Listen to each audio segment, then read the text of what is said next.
Unit 2, what does this mean, not only for your company, for the industry?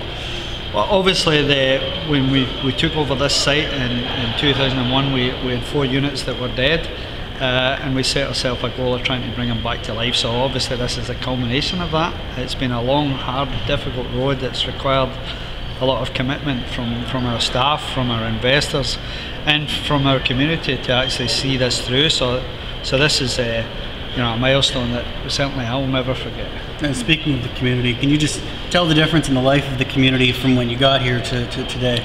Yeah, my employees have heard me say this often. Yeah, I first came here before we took over the site, and I was shocked to see the signs in people's front yards about the closure of Bruce A and retubing the Bruce and all those kind of statements. And it was obvious that the community had what I've referred to as a victim mentality.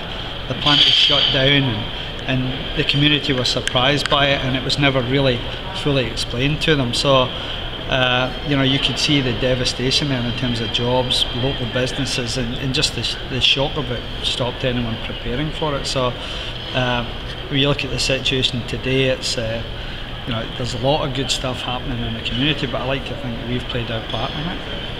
And just I lost my train of thought.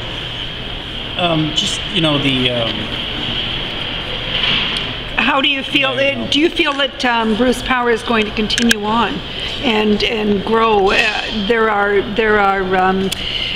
talk that there is an anti-nuclear movement ahead, and how do you feel about nuclear power in general?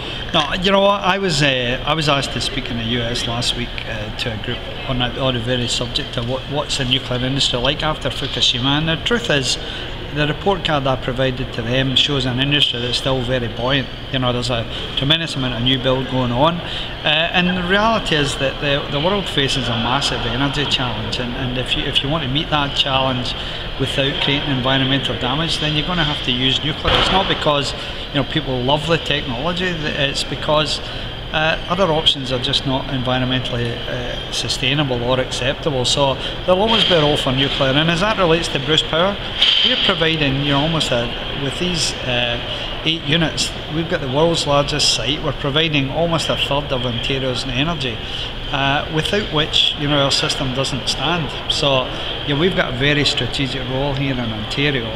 We've done the hard stuff now of bringing units back from the dead. Actually this evening we get to a situation where it's 15 years since Unit 1 today, 15 years to the day where Unit 1 was taken out of service.